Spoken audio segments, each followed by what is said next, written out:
How's it going, Claremont? My name is Anthony. Okay, so let me get started. I grew up in Claremont, and I noticed that there are not many black people here.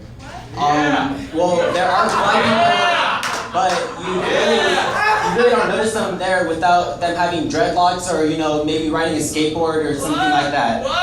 But okay, every time I have a lot of black friends though, so when I walk into a room, when I walk into a room, I automatically look for the nearest black person, as in like they're my friend. I look at them, I'm like, hey, what's up, man? How are you doing? Are you good? You good? All right, no. But don't only think that though. I walk up to them, and it's like, I know they have my back if anything were to go down in this room right now. Like, I would look to them as if anything were to pop off, and like, hey man, let's go, let's take off. Like, let's go, they're on their way right now. Don't, seriously man, they're right here, right now. Okay, but, let's see. I also noticed that I have a lot in common with black people though. But it's like, I love my mama a lot, I really do. Like when I listen to a Tupac song and that song Dear Mama comes on, I really feel it. Like it's like, he talks about like, his mom's coming home, walking home from work late, just, trying to cook him a hot plate. I can relate to that, right? But it's also, I never really knew my dad, so it's like he has that hate for his dad. I also have that hate for my dad, so it's just like anytime I see anybody with their dad, I'm just like, damn, like I hope they fucking get in an accident sometime from here to home.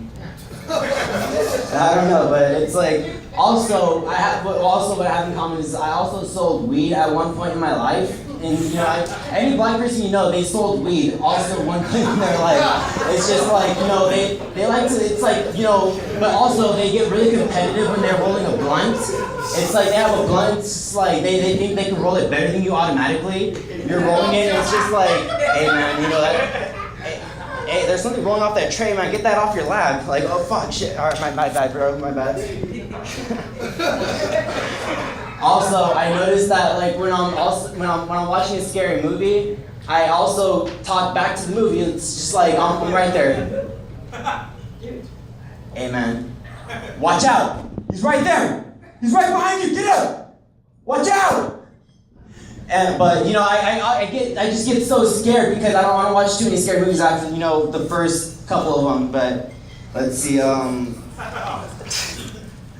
Okay. Also, I'm gonna give you guys one other thing. I noticed that I compared cholos to dogs, and it's for a good reason because when I have a lot of cholo friends, and I talk to them and they tell me like, hey man, where are you from? Like this is my hood. Get out of here, man. I'm like, hey, you own property here?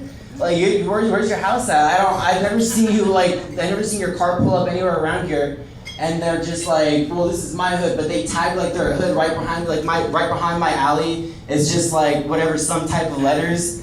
And, just like dogs, they walk up to there and they're like, they piss on the wall. And it's like the same thing as a gangster. They piss on the wall, just like, it's my hood, don't come here. And it's like when another dog passes by, it's just like, get away from there, this is my hood.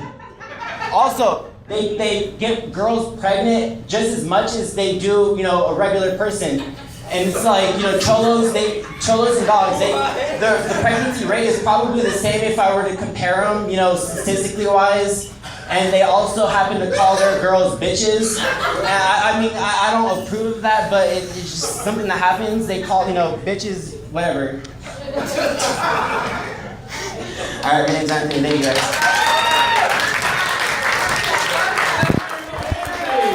Next cheering, Isaac and Frank. Keep the love going for Isaac Turner, everybody.